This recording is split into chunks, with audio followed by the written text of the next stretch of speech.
Hi friends, this is Sarah from Crafting and Relaxing. Welcome, I'm so glad that you joined me today. In this video, I'll be sharing 2 cards that I made using a napkin.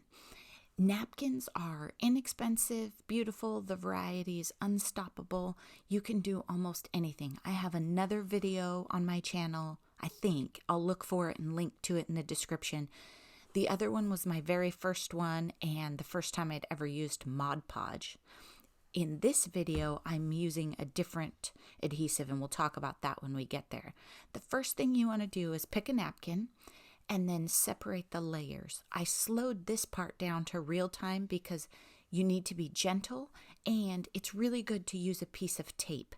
I should have used a larger piece of tape so you could see better, but see, there are 3 layers, not 2. So you have to be super, super careful, and that's what the tape does, is if you stick it to the back and jiggle it around, it'll help you figure out how many layers your napkin is, because they are almost always 3 layers. So be careful, because you'll think that you got it off, and then once you start adding adhesive, you have a little situation there.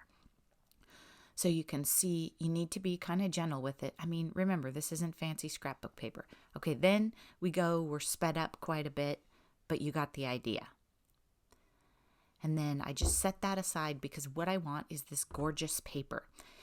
This part is super fast because you don't need to see any details. All I'm trying to show you is I tried 3 different cutters, okay? When you're working with napkins, there are 2 possibilities. Either I'm not good at any of these cutters, which is a possibility. I mean, the little scissor knife thing, that's probably the first time I used it. I got it at that amazing garage sale. If you haven't seen those haul videos, you should check them out. But when it came down to it, super sharp scissors, that's the way to go.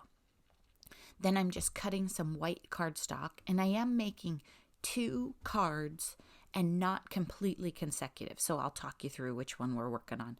Then I chose Ranger, the multi-medium in matte. I was thinking I would go over the top, and in the end I didn't, partly for dry time. Then this part I've slowed down to real time. I'm using bubble wrap because it was handy.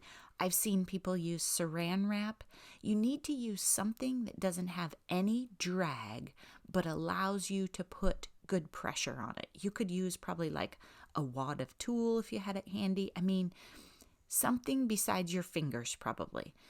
The trick is to get the bubbles and crinkles out, or to create them if that's the look you're going for. It depends on what you're doing. I'm trying to get a fairly smooth look, almost like this was just scrapbook paper that I bought. And patience is not really one of my most amazing traits. So there are a couple of wrinkles in one of the cards, but it doesn't really show in person. It just shows more on the Instagram photo, I think. Then I am patching up the corners because I didn't quite get enough. When applying your glue, it doesn't matter. You could use a foam brush, you could use a credit card, you could use your fingers. Some people say you shouldn't because of toxins, though. The adhesive that you use could be glue sticks. It could be just about anything. It's just something that needs to dry smooth. I wondered about using my art glitter glue or PVA glue. I used the Ranger matte because it was handy. I was going to use some of Andrea's Mod Podge, but she only had glossy, and I didn't want a glossy look, but in the end it would have been good. Probably you'll see how it turned out. Sometimes a project goes in different directions and you just never know. Then the smart way to do this is just trim around the card in the end, because napkins are really, really flimsy. Just get sharp scissors and trim it like this. I'm sure I knew that, you just forget. Now, I left some of the cleaning in here because I don't want you to think that you don't have to clean up. I'm going to make some messes in this video, and you have to clean up. When mixed media meets card making, you've got to clean. Your board doesn't have to be streak-free, but it can't be gluey. Then here we're going really fast because you've seen me glue things together a million times. And all we're doing is getting down the layers for a simple card.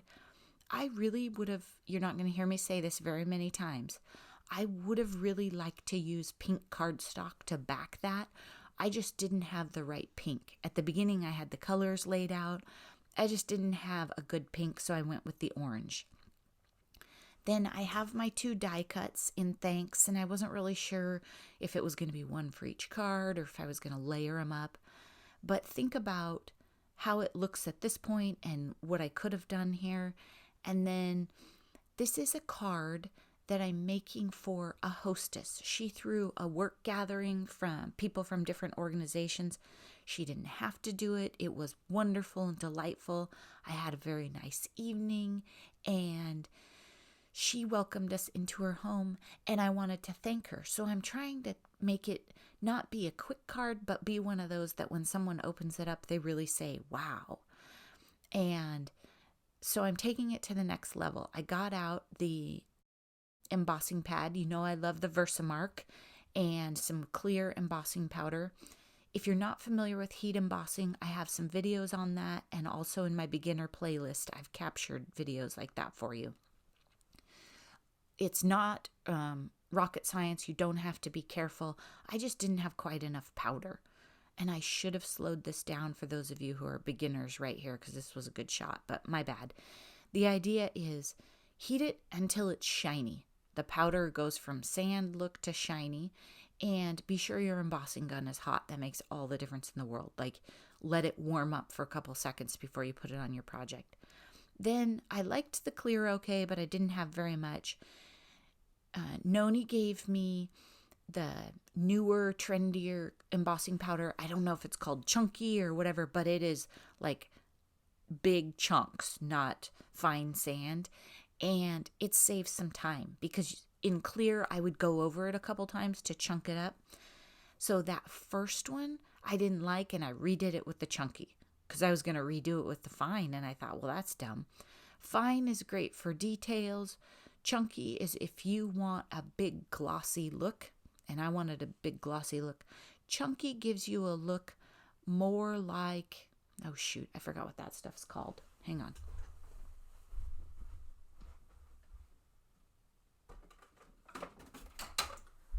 Glossy accents. So the big powder gets you more. So I'm just going over everything and making it big so the sentiment will really pop, because that's a really bold background. And I was trying to figure out, did I want to put a circle to cover some of it up and ground it? But I really didn't. She chose the napkin. I figure that's a pattern she likes, and I think they're beautiful. Here, with that chunky powder, it got stuck to the glass mat. So that time I used like a credit card instead of tweezers.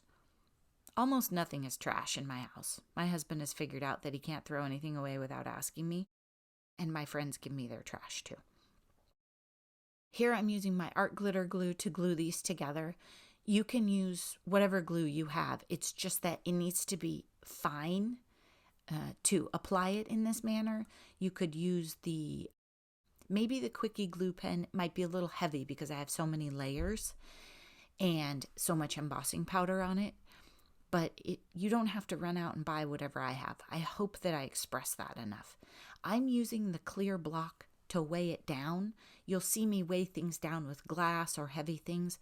Embossing powder, especially if it's still warm, an embossed image, I think you could take your thumbnail and dent it. So I didn't want anything too super heavy.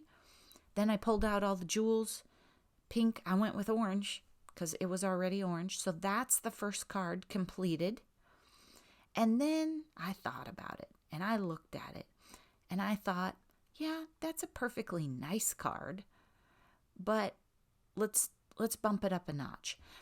One thing I'm trying to do, and my husband told me this, and I think I mentioned it, and we all know it deep down, is when I'm making a card, make more than one, especially if you're getting out messy glue and you have to wash your board anyway.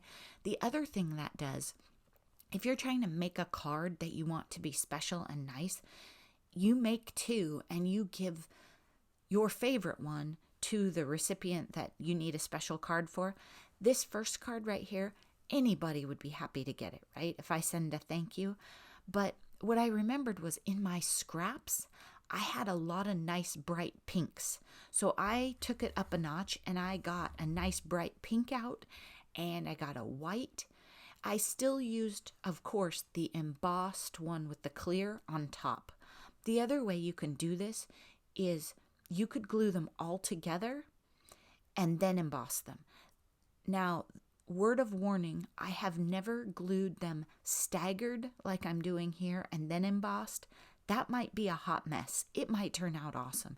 Usually if I emboss the whole giant thing together, and I have a video somewhere called triple embossing, where I embossed it and embossed it and embossed it again.